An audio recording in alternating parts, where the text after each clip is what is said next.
Jagtial MLA సంజయ్పై మాజీ మంత్రి జీవన్ రెడ్డి తీవ్ర స్థాయిలో ధ్వజమెత్తారు. సంజయ్ ఏ పార్టీలో ఉన్నాడో ఆయనకి తెలియదు, అలాంటి వ్యక్తి కాంగ్రెస్ అంతర్గత విషయాల్లో జోక్యం చేసుకోవడం ఏంటి అని ప్రశ్నించారు. సంజయ్ పార్టీలో అడుగుపెట్టిన కార్యకర్తల హక్కులను కాజేస్తున్నారని మండిపడ్డారు. తన రాజకీయ చరిత్రపై వాస్తవాలు తెలుసుకుని మాట్లాడాలని, పార్టీ ఫిరాయింపులపై దశాబ్ద కాలంగా తాను పోరాడుతున్నానని జీవన్ రెడ్డి స్పష్టం చేశారు. మా అంతర్గత విషయాలలో జోక్యం చేసుకోవడం మాకు సాయంత్రం చెప్పండి. మా అధిష్టానం ఆలోచన విధానానికి అనుగుణంగా మేము నడుచుకుంటున్నాయా చెప్పిన కాంగ్రెస్ పార్టీ కార్యకర్తలు ఇప్పుడు జెండా మోసిండో వారికి గుర్తించండి, ఎట్లా గెలుస్తాం అన్ని సర్వేలు చెప్తున్నాయి.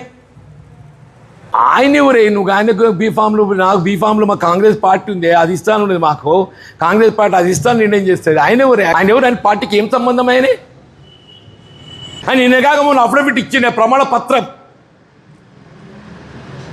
ఆయన ప్రమాణ పత్రం ఇచ్చిండు. నేను బీఆర్ఎస్లోనే కొనసాగుతున్నా, నాది బీఆర్ఎస్ పార్టీ, కేవలం ముఖ్యమంత్రి గారి యొక్క ఆలోచన విధానం ప్రభుత్వానికి మాత్రమే ఏదైతుందో నాకు నచ్చిన అంశాలలో మద్దతు చెప్తున్నా అన్నాడు. అయితే మా జిల్లా కాంగ్రెస్ ప్రెసిడెంట్కి రావాలి, మా పట్టణ కాంగ్రెస్ అధ్యక్షుడికి రావాలి. ఇది వస్తే ఇది ప్రింటింగ్ ప్రెస్ దొరికేది కాదు. ఇది తప్పకుండా నేను ప్రభుత్వ దృష్టి, పార్టీ దృష్టికి తీసుకెళ్తాను. ఇంకా 3 ఏళ్ళు దాకా ఉంటా అంటున్నాను. నేను ఎక్కడ పోను. నేను కర్మ సిద్ధాంతాన్ని నమ్ముకున్నా. నేను కాంగ్రెస్ పార్టీ టికెట్ ఏది ఇచ్చిందో మాకు పిసిసి ప్రెసిడెంట్ మహేష్ గౌడ్ గారు ఉన్నారు, జిల్లా కాంగ్రెస్ అధ్యక్షుడు గాజగి నందన్న గారు ఉన్నారు, పట్టణ కాంగ్రెస్ అధ్యక్షుడు కొత్త మోహన్ గారు ఉన్నారు. నిజంగానే గిట్ట ఈయన అడ్డం రాకుంటే ఇదివరకు యాభై రోడ్ అమలైపోతుండే. ఇలా 50 రోడ్డు జాప్యం కావడానికి కేవలం ఎమ్మెల్యే గారు బాధ్యుడు. సంవత్సర క్రితం ఏదైతుందో ఇదే కలెక్టర్ గారు కొత్తగా వచ్చినప్పుడు ఏదైతుందో ముఖ్యమంత్రి గారికి నివేదించారు. ముఖ్యమంత్రి గారి యొక్క ఉత్తర్వులకు అనుగుణంగా కలెక్టర్ గారు ఏదైతుందో మున్సిపల్ కార్యాలయానికి నివేదిక తెప్పించుకొని ప్రభుత్వం నివేదించారు. తనపై వస్తున్న ట్రోల్స్ పై నటి రేణు దేశాయ్ తీవ్రంగా మండిపడ్డారు. తాను ఏ రాజకీయ పార్టీలో చేరడం లేదని, రాజకీయాలకు దూరమని స్పష్టం చేశారు. ఛానల్లో ఇష్టం వచ్చినట్లు థంబ్నెయిల్స్ పెడుతున్నాయని, తన వ్యక్తిగత జీవితం పవన్ కళ్యాణ్ గురించి మాట్లాడే హక్కు ఎవరికీ లేదని ఆగ్రహం వ్యక్తం చేశారు. నాకు కొంచెం జలుబు జ్వరం ఉన్న వల్ల నా గొంతు పోయింది, so don't mind. I just came from the DOC press conference. First, let me clarify one thing. I'm not joining politics. So stop spreading the rumor. నేను ఏం పాలిటిక్స్ జాయిన్ అవుతున్నాను, నాకు అసలు ఇష్టం లేదు పాలిటిక్స్ జాయిన్ అవటం. I'm happy with my NGO work, I'm happy with whatever social service I do in my personal time. So నేను politics join అవ్వట్లేదు. Second, I did not scream at a media person. వాళ్ళు తప్పు thumbnails రాస్తున్నారు. There was some 55-year-old guy who walked into the press conference and he started shouting at me, and he's coming on the stage to literally almost to hit me or something like that. And then the security and the other volunteers got hold of him. That's why I got so angry with him. I'm not shouting at press. I have utmost respect for the press. I will never shout at press. So stop spreading false rumors. This is one thing. The third thing now is, first, not joining politics. Second, I did not shout at press. Thirdly, all of you, నేను ఇప్పుడు ఇంటి దారిలో కొన్ని comment చూశాను, నా personal life మీద comment చేయటం మీకు ఎంతమందికి మంచిగా ఉంటుంది. That's why Pawan Kalyan left her, ఇప్పుడు అర్థమైంది తన తిక్క ఉంది, ఇది ఉంది, అది ఉంది. నేను ఎవరి కోసం పోరాడుతున్నాను? నాకు ఏదైనా డబ్బు వస్తుందో కుక్కల కోసం పోరాడితే? నేను కుక్కల కోసం కూడా పోరాడట్లేదు. I'm not fighting for dogs, I'm fighting for human life. నేను మనుషుల ప్రాణాల కోసం పోరాడితే మీరు నాకు ఎంత నీచ్ కామెంట్స్ నేను చూశాను. నీ పిల్లలకి కుక్క కరిచి నీ పిల్లలు చనిపోతే అప్పుడు తెలుస్తుంది. నా బిడ్డ ప్రాణంకి ఎందుకు వస్తున్నారు మీరు? ఎవరి బిడ్డ ప్రాణం పోయింది అది చాలా తప్పు. నేను యాక్సెప్ట్ చేస్తాను, నేను తల్లి ఉన్నాను, ఐ నో ఇట్. నేను ఒకటే చెప్తున్నాను, మీ వీధిలో కుక్కలు ఉంటే, కొన్ని అగ్రెసివ్ ఉంటే నా NGOకి కానీ GHMCకి కాంటాక్ట్ చేయండి. నేను వచ్చి తీసుకెళ్ళిపోతాను కుక్కల్ని. సింపుల్. నేను తీసుకెళ్ళిపోతాను, నేను చంపుతాను, నేను హ్యూమన్ వేలో వాళ్ళని యూథనైజ్ చేస్తాను. Fair enough. బట్ నా పర్సనల్ లైఫ్కి వచ్చి నాకు బూతులు పెట్టి నా బిడ్డల మీద వచ్చి అలా చేయొద్దు ప్లీజ్, అలా చేయొద్దు, ఓకేనా? అండ్ నేను పాలిటిక్స్ జాయిన్ అవ్వట్లేదు. నేను పాలిటిక్స్ జాయిన్ అయిపోతే నేను ముందు అనౌన్స్ చేస్తాను నేను పాలిటిక్స్ జాయిన్ అవుతున్నాను, కానీ నేను పాలిటిక్స్ జాయిన్ అవ్వట్లేదు. నాకు ఏం ప్లాన్ లేదు పాలిటిక్స్ జాయిన్ అవడానికి. అండ్ నేను ప్రెస్ వాళ్ళ మీద అరవలేదు. It was some random man who came into the press conference and started shouting at me. So if his అతని విలువ ఉంటే నాకు మీద కూడా అరిచారు కదా, నాకు కూడా కొంచెం విలువ ఉంది. సో నేను కూడా రిటర్న్ అరిచాను, ఓకేనా? సరే, bye take care. Please don't kill dogs. Not all dogs are bad. 100 కుక్కల్లో ఒక 10 కుక్కలు మెంటల్ ఉంటాయి, నేను ఒప్పుకుంటాను. కరుస్తాయి, నైట్ అంతా బాబా చేస్తాయి, నేను వాళ్ళని చూసుకుంటాను. Fair enough, done. Don't kill all dogs, please don't kill all dogs. most of the dogs are good. అన్ని మనుషుల్లాగా అన్ని మనుషులు not all men are bad నా, not all women are bad. కొంతమంది రేపిస్ట్ ఉంటారు, కొంతమంది లేడీస్ ఆల్సో మర్డరర్స్ ఉంటారు. That doesn't mean అన్ని ఆడవాళ్ళు అన్ని మగాళ్ళు తప్పు కాదు కదా. Same logic will apply to dogs. Not all dogs are bad, some dogs are bad. Let's take care of some dogs. Deal? Okay, bye, take care. I can't talk, my voice is completely gone. Bye bye. Peddapalli జిల్లా ధర్మారంలో మంత్రి Laxman Kumar media సమావేశంలో BRS బీజేపీలపై ధ్వజమెత్తారు. హరీష్ రావు వ్యాఖ్యలను ఖండించారు. హరీష్ రావు నోరు అదుపులో పెట్టుకో, కవిత మీపై చేసిన ఆరోపణలకు సమాధానం చెప్పమని డిమాండ్ చేశారు. కాళేశ్వరం అవినీతిపై కాంగ్రెస్ నివేదిక ఇచ్చిన బీజేపీ బీఆర్ఎస్ చీకటి ఒప్పందం వల్లే సిబిఐ విచారణ జరగడం లేదని విమర్శించారు. ఉపాధి హామీ మార్పులపై బీఆర్ఎస్ మౌనాన్ని ఆయన ప్రశ్నించారు. ఆయన ఏది పడితే అదే మాట్లాడతాడు. దేవుడిచ్చిన నాలుక, ఆ నరమేని నాలుకతో వంద మాట్లాడితే ఏం చెప్పమంటావు?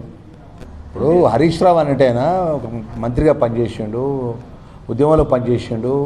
పాపం కిరోసిన్ చూసుకుని అగ్గిపెట్టి దొరకలే ఆయనకు తెలంగాణ ఉద్యమంలో కూడా. కానీ మా ఎస్సీలను, మా బీసీ వర్గాల యువతనైతే పనంగా పెట్టిన ఉద్యమంలో. వాళ్ళు అసలు ప్రజలు ఎవరు విశ్వసిస్తారండి? వాళ్ళు నమ్ముతున్నారు ప్రజలు వాళ్ళను? ఇప్పుడు వాళ్ళు ఏది పడితే అదే మాట్లాడితే నిన్న క్లియర్గా సమాధానం చెప్పిండు కదండి డిప్యూటీ చీఫ్ మినిస్టర్ గారు. చాలా క్లియర్గా మీడియా మిత్రుల ముందట యథార్థమైన వాస్తవాలు ముందు పెట్టి మాట్లాడడం జరిగింది. ఆ లెవెల్లో అంశం వారు జవాబు చెప్పడం జరిగింది. ఇక దాని నోటి వారికి వస్తే ఒక బీసీలు ఉన్న మంత్రివర్గాన్ని, ఒక ఎస్సీలు ఉన్న మంత్రివర్గాన్ని, ఒక మహిళల సోదరులు ఉన్న మంత్రివర్గాన్ని ఇక నోటి కొంత వస్తే మాట్లాడుతుండంటే మేము మాట్లాడలేమా? సొంత వాళ్ళ కుటుంబానికి సంబంధించిన కవితక్క గారే మీ మీద ఆరోపణ చేస్తాను మీరు దొంగలని. నువ్వో దొంగ అంటుంది, వాళ్ళ అన్ననో దొంగ అంటుంది, మొత్తం దోసుకున్నారంటుంది. దానికి జవాబు చెప్పు ఫస్ట్. దాని జవాబు చెప్పాయి హరీష్ రావు. ఎందుకు మాట్లాడితే ఏది పడితే అది మాట్లాడుతుంది? ఖచ్చితంగా గౌరవ ముఖ్యమంత్రి రేవంత్ రెడ్డి గారి పరిపాలనలో కూడా 20 సంవత్సరాల ప్రజల మధ్యలో ఉంటాం మేము.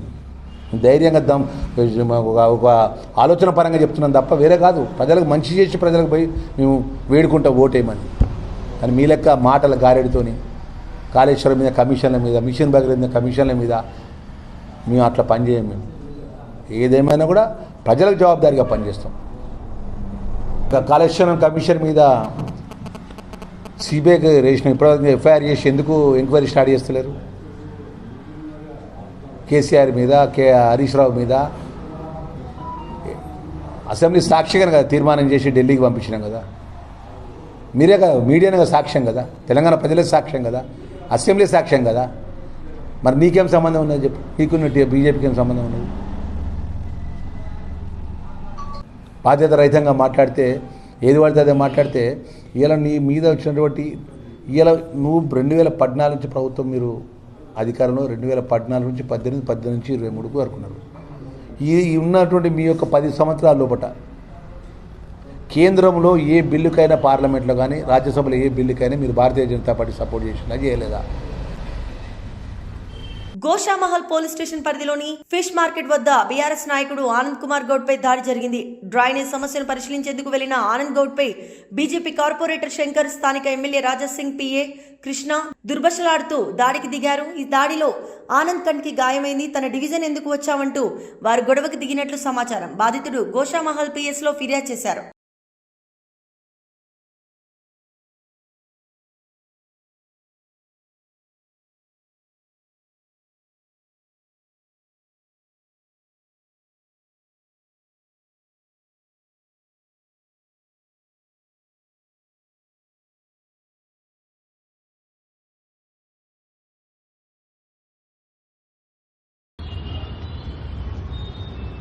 నేను బీఆర్ఎస్ పార్టీ నాయకుణ్ణి, ప్రజా సమస్యల పైన ప్రజలు ఎక్కడ పిలిచినా కూడా పోయే నాయకుణ్ణి.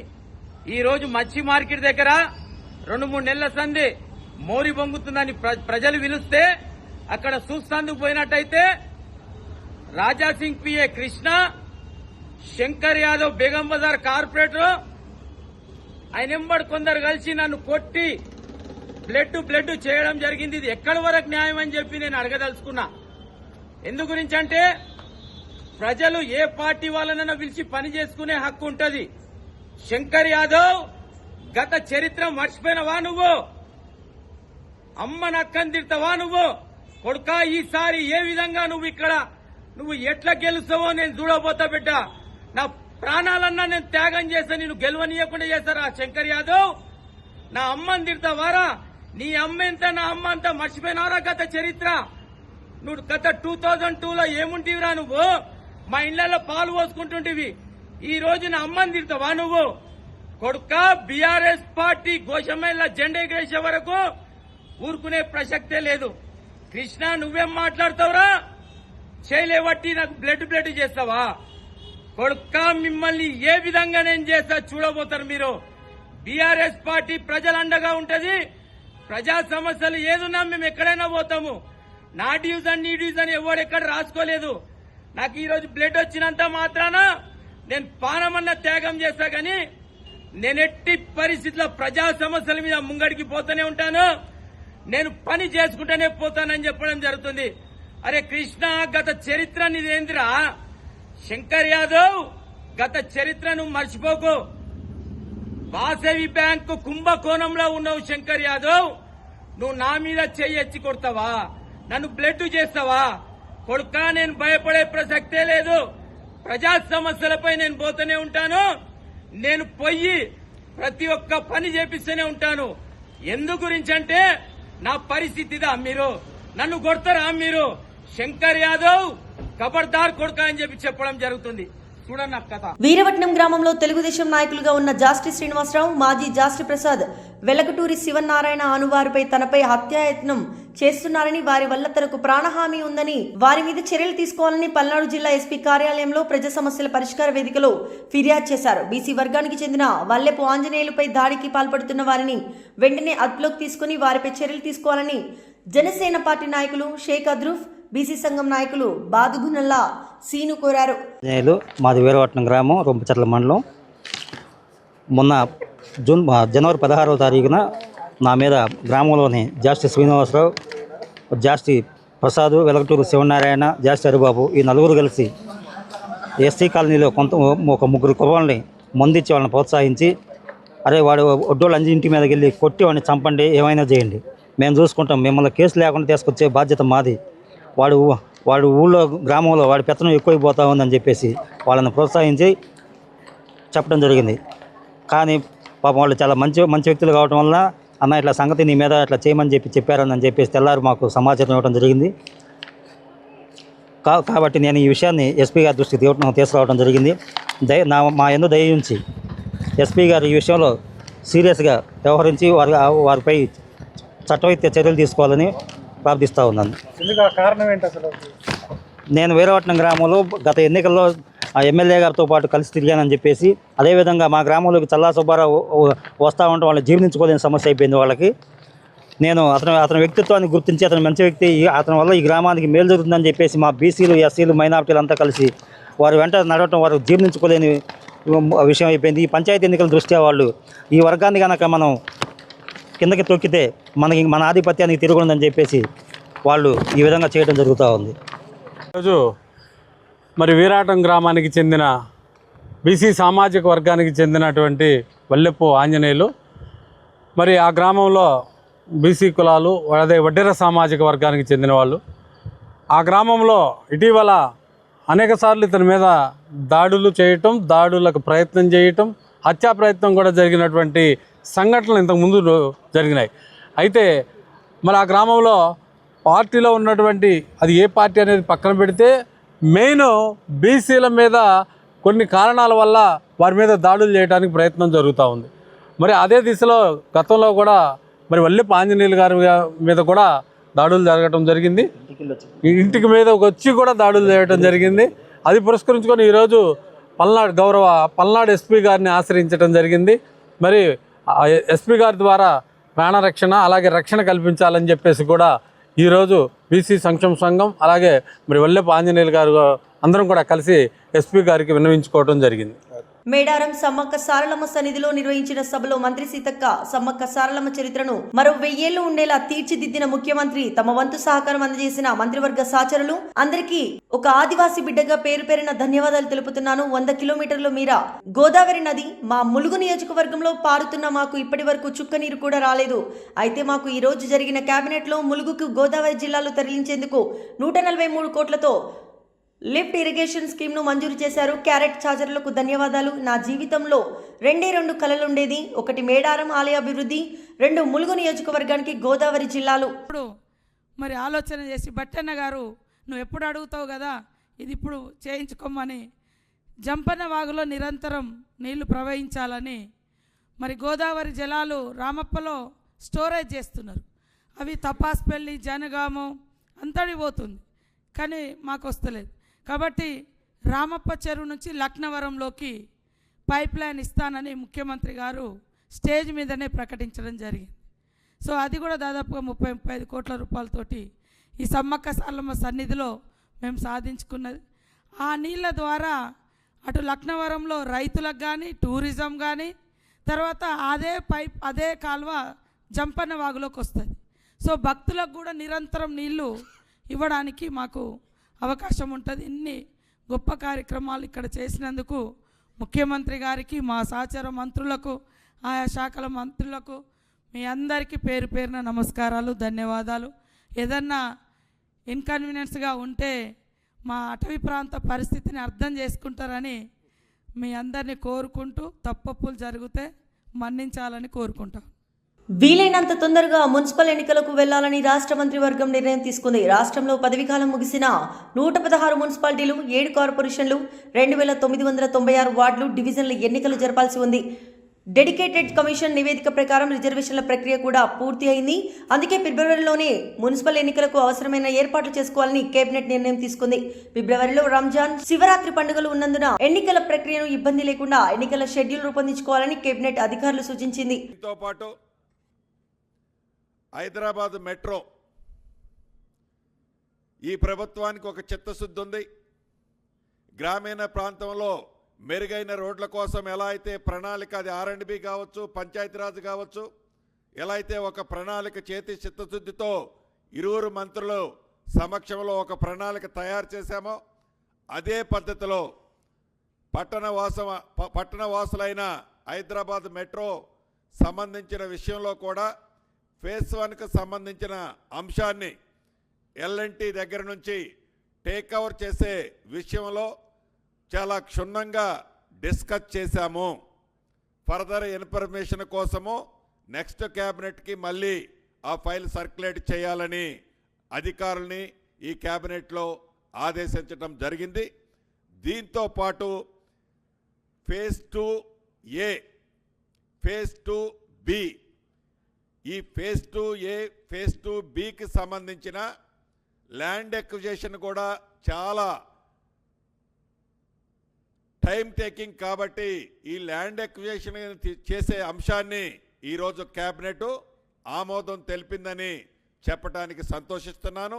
దీనికి సుమారు 2787 కోట్ల రూపాయలు 2787 కోట్ల రూపాయలు ఈ ఫేజ్ 2A, ఫేజ్ 2B హైదరాబాద్లో ఏ మెట్రో రైలునైతే ఎక్స్టెన్షన్ చేయాలని అనుకుంటున్నామో కేంద్ర ప్రభుత్వం ఏదైతే కొర్రీలు పెట్టిందో ఆ కొర్రీలన్నిటినీ పరిష్కరిస్తూనే ఈ ఎక్స్టెన్షన్కి సంబంధించిన లైన్ని ఎక్స్టెన్షన్కి కావలసిన భూసేకరణని యుద్ధ ప్రాతిపదిక మీద చేపట్టడం కోసం రాష్ట్ర కేబినెట్ ఆమోదం తెలుపుతూ ఆర్థిక పరంగా 2787 కోట్ల రూపాయలకు ఆమోదం తెలపడం జరిగింది. అదే రకంగా పెద్దలు కోమటిరెడ్డి వెంకటరెడ్డి గారు చెప్తారు, నల్గొండ జిల్లా మహాత్మా గాంధీ యూనివర్సిటీకి సంబంధించిన ఒక అంశాన్ని కూడా అప్రూవ్ చేశాం. దానికి సంబంధించి పెద్దలు సహచర మంత్రివర్యులు కోమటిరెడ్డి వెంకటరెడ్డి గారు చెప్తారు. అదే రకంగా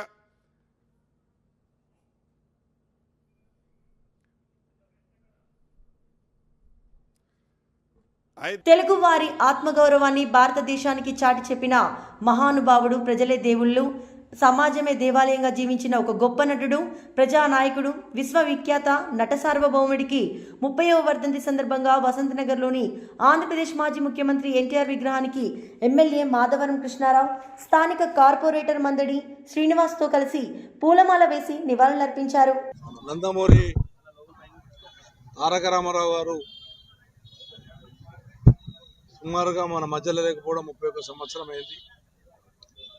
ఇవాళ తెలంగాణ రాష్ట్రం కానీ పాత ఆంధ్రప్రదేశ్ కానీ తెలుగుల మీద జరుగుతున్నటువంటి దౌర్జన్యాలే కానీ తెలుగులకు అన్యాయం జరుగుతున్నటువంటి విధంగా ఆ రోజు మహాపురుషుడు దేశంలోనే ఎన్టీ రామారావు అంత గొప్పవాడు లేడు. అటువంటి గొప్పవాడు నిజంగా దేశ ప్రధానమంత్రి అయ్యేటటువంటి అవకాశాలు ఉన్నప్పటికీ భగవంతుడు తొందరగా తీసుకపోవడం మాస్ వంటి అందరూ కూడా అభిమానులందరూ కూడా చాలా బాధ కలిగింది. ఎన్టీ రామారావు పార్టీ పెట్టినప్పటి నుంచి కూడా నేను తెలుగుదేశం పార్టీలో పనిచేశాను. ఎన్టీ రామారావు వెంబడి తిరిగాను. ఎన్టీ రామారావు కార్లో కూడా నేను తిరిగాను. ఎన్టీఆర్ గారు ₹2 బియ్యం తెచ్చి నిరుపేదలు ఉన్నటువంటి బిడ్డలందరూ కూడా ఎస్సీ, ఎస్టీ, బీసీ, పటేల్ పడవారు వ్యవస్థను తీపిచ్చి ఒక చరిత్ర సృష్టించి బ్రహ్మాండమైనటువంటి వాతావరణంలో ఆంధ్రప్రదేశ్ డెవలప్ చేసినటువంటి గొప్ప నాయకుడు ఎన్టీఆర్ గారు. ఆయన ఎన్టీఆర్ అంటే ఒక కులానికో ఒక మతానికో మనిషి కాడు. ఆయన భగవంతుడు. ఆయన మన దేవుళ్ళని చూడలేము కానీ ఆయనను చూసే కృష్ణుడు ఎట్లుంటాడా, రాముడు ఎట్లుంటాడా అనేటువంటి పబ్లిక్ తెలుసుకున్నటువంటి స్థితిలో ఆ రోజు ఉన్నారు. కాబట్టి ఎన్టీ రామారావు చనిపోయినప్పుడు కూడా ఆ రోజున అక్కడ ఉన్నటువంటి లక్ష్మీపార్వతి మా అందరినీ టీడీపీ సంబంధించినటువంటి వాళ్ళని రానియకుండా శివంగారు రాని అడ్డం పడితే కూడా మేము హరికృష్ణ గారు దుబాయ్లో ఉంటే దుబాయ్ నుంచి తీసుకొచ్చి మేము ఒకటే సుమారుగా కుక్కట్పల్లి నుంచి 200-300 వెళ్ళి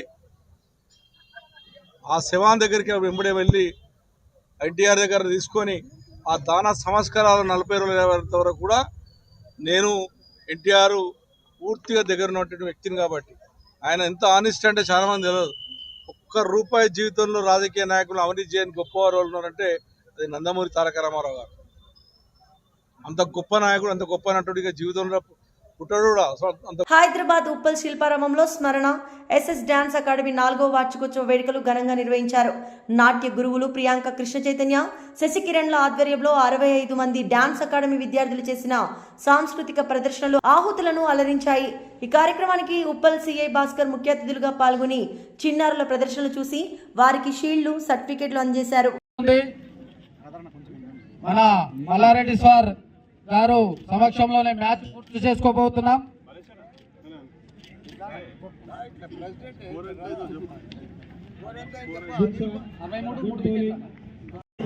సార్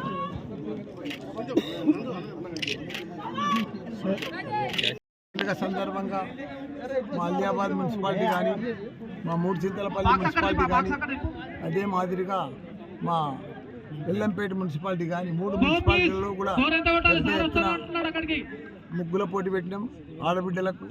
అదే మాదిరిగా యువకులకు కూడా పెద్ద ఎత్తున క్రికెట్ మ్యాచ్ పెడితే ఈరోజు మన మూడుచింత అలంకారం దాని మీద లింగాపూర్ తాండా గెలిచింది. ఇప్పుడు కూడా ఇంకా 2వ టీం నడుస్తుంది. ఈ అలియాబాద్ టీం మలక్పేట వర్సెస్ అలియాబాద్ నడుస్తుంది. వాళ్ళ దాంట్లో కూడా కొద్దిసేపటి రిజల్ట్ వస్తుంది. ఎల్లంపేటది కూడా మధ్యాహ్నం తర్వాత ఉన్నది. ఇక్కడి నుంచి అక్కడ పోతాం. ఏందైనా యువకులను ప్రోత్సహించాలి, యువకులను బలపరచాలి. ఫ్యూచర్ అంతా యువకులదే.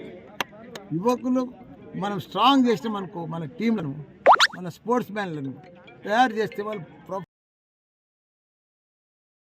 షాద్నగర్ మున్సిపాలిటీలో త్వరలో జరగబోయే మున్సిపాలిటీ ఎన్నికల్లో పోటీ చేసేందుకు ఎంఐఎం పార్టీ తరపున పోటీ చేసేందుకు షాద్నగర్ మున్సిపాలిటీ పరిధిలో ఉన్నటువంటి ఆసక్తి గల నాయకులు దరఖాస్తు చేసుకోవచ్చని ఏఐఎంఐఎం పార్టీ షాద్నగర్ నియోజకవర్గం అధ్యక్షులు గౌస్ తెలిపారు. ఈ సందర్భంగా ఫారూక్ నగర్ ఎంఐఎం పార్టీ ఆఫీసులో మీడియా సమావేశం ఏర్పాటు చేశారు. ఈ సందర్భంగా ఆయన మాట్లాడుతూ ఈ రోజు నుండి ప్రారంభమైన ఈ దరఖాస్తుల ప్రక్రియ 20వ తారీఖున వరకు కొనసాగుతుందని వివరించారు.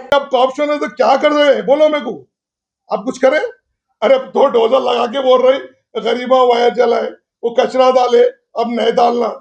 अरे क्या नहीं डालना? अरे मियाँ करे क्या तुम? बताओ आप। ये मीडिया, सोशल मीडिया में चंद बच्चों को लेके डालने से कुछ नहीं होता।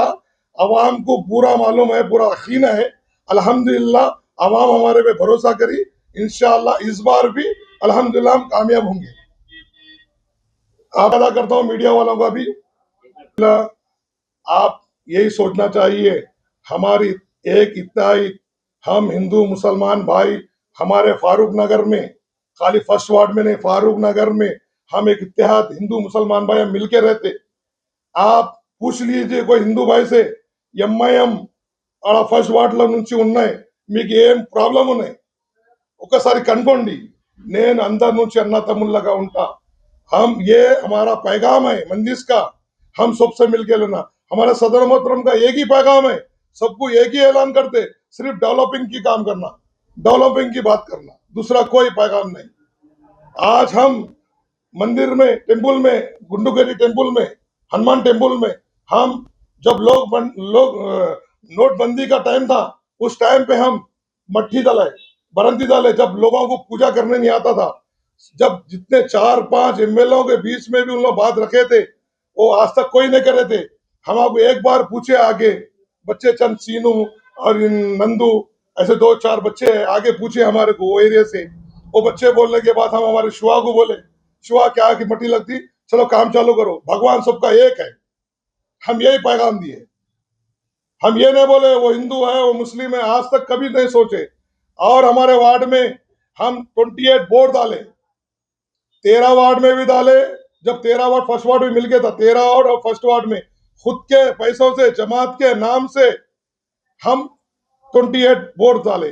पब्लिक को हम वादा करे थे पानी पिलाने का, हम పబ్లిక్ ఓ టైం పే షాద్ నగర్ నుంచి తిరుమల వరకు చేపడుతున్న సంకల్ప యాత్రకు ఏ రాజకీయ పార్టీతోనూ సంబంధం లేదని సినీ నిర్మాత బండ్ల గణేష్ స్పష్టం చేశారు। ఇది పూర్తిగా వ్యక్తిగత భక్తి, తన అభిమాన నాయకుడు చంద్రబాబు నాయుడుపై ప్రేమతో చేసిన మొక్కు మాత్రమేనని వెల్లడించారు। ఏపీ ముఖ్యమంత్రి చంద్రబాబుపై ఉన్న అభిమానంతోనే ఈ పాదయాత్ర చేపట్టినట్లు చెప్పారు। ఈ యాత్రకు రాజకీయ కోణంలో చూడొద్దని, విమర్శలకు దూరంగా ఉంచాలని ఆయన కోరారు।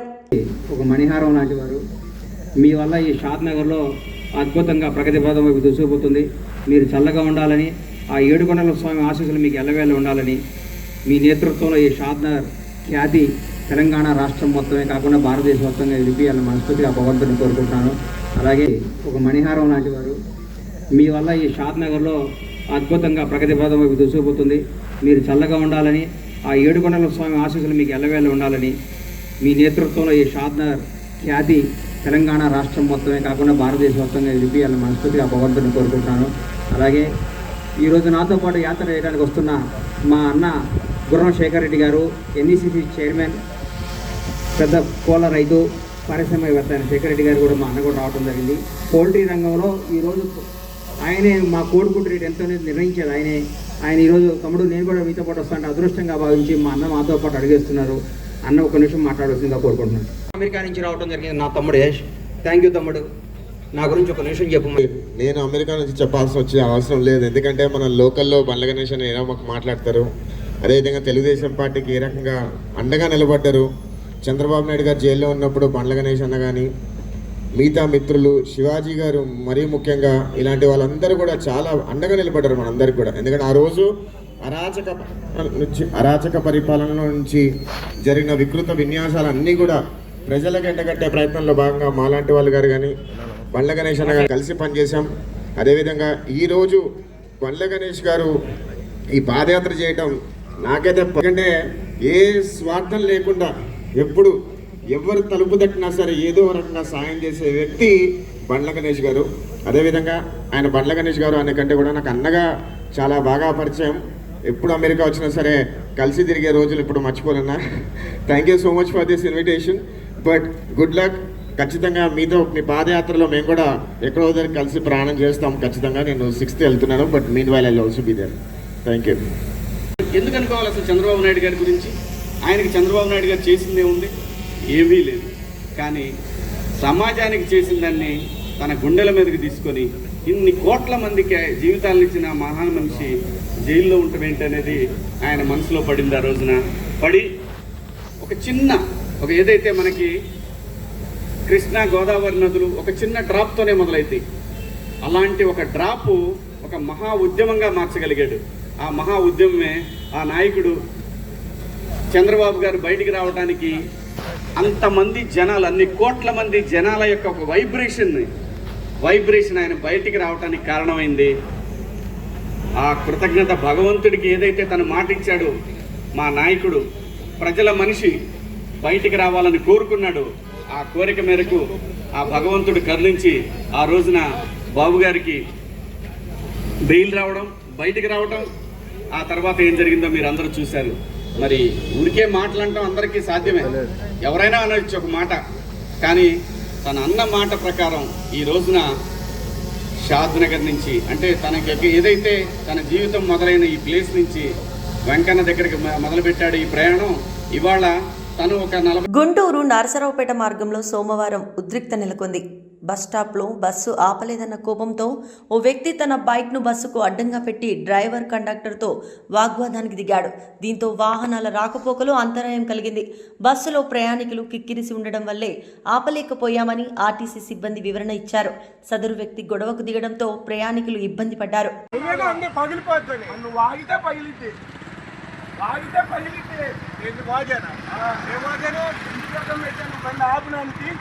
ఎందుకు ఆపలేదు? ఫోటో తెస్తున్నాము. ఆగు నువ్వు, ఆగు. దాని గుండా ఎట్లా వస్తారండి? ఆ రకంగా ఆలబడుతున్నారు. ఆ రకంగా ఆలబడితే ఎవరైనా కింద పడ్డారంటే, ఎవరైనా చచ్చిపోతే ఎవరిని అడుగుతారు? ఇప్పుడు ఎవరైనా చచ్చిపోతే ఎవరిని అడుగుతారండి? ఇప్పుడు ఇప్పుడు ఇప్పుడు ఎమ్మటే వెనకమాల ఇంకోటి ఉన్న బస్సు అది ఎక్కుతున్నారు, ఎమ్మటే ఉందగా.